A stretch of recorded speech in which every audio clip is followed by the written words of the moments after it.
Tuluyan nang kinansela ang Philippine passport ni Alice Guo. Sa kabila naman ng alegasyong hindi siya Pilipino, tatakbo raw muli si Guo bilang mayor ng Bamban, Tarlac. Pinag-aaralan niyang harangin ng Justice Department. May report si Darlene Cai. Well, definitely she will be running for mayor. Tatakbo raw muli bilang Bamban Tarlac Mayor si Alice Guo. Kung talagang gusto siya ng tao doon, sila dapat ang humusga. Kahit pinapadisqualify dahil sa mga teknikalidad, sabi ni Atty. David, hindi pa ito pinal at marami pang prosesong pagdaraanan. Wala namang decisions ng courts as of now na hindi siya Pilipino. COMELEC ang magde-decide niya kung qualified ba siya o hindi. Kasi yung ombudsman ruling, hindi pa ng final yon. In fact, may pending pa kaming reconsideration doon. And meron pa naman Court of Appeals, meron pa naman Supreme Court.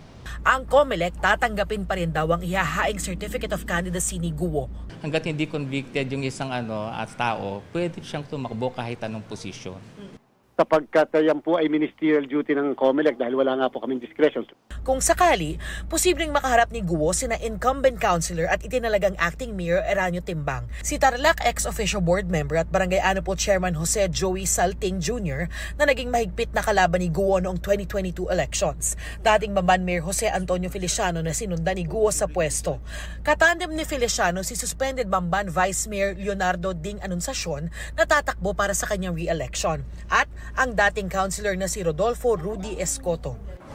Ngayong araw, tuluyan ng kinansela ang Philippine passport ni Guo. Paliwanag ng Department of Foreign Affairs, fraudulently acquired o nakuha sa maling paraan ang pasaporte. Lalo't sabi ng DOJ at NBI, tugma ang biometrics ni Guo sa passport database at biometrics sa NBI files ni Go Waping. Kaya si Justice Secretary Jesus Crispin Remulla pinag-aaralan ang pagharang sa kandidatura ni Guo. She can try, but I wouldn't say it's her right because she's not Filipino and she bears falsified documents. Kasi yung having a falsified birth certificate is already very telling on her character and on what she's all about. If you try to present yourself as a Filipino, you better be a real Filipino.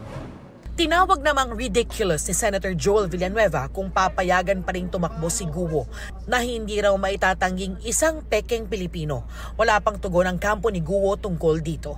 Darlene Cai, nagbabalita para sa GMA Integrated News. Huwag magpahuli sa mga balitang dapat ninyong malaman. Mag-subscribe sa GMA Integrated News sa YouTube.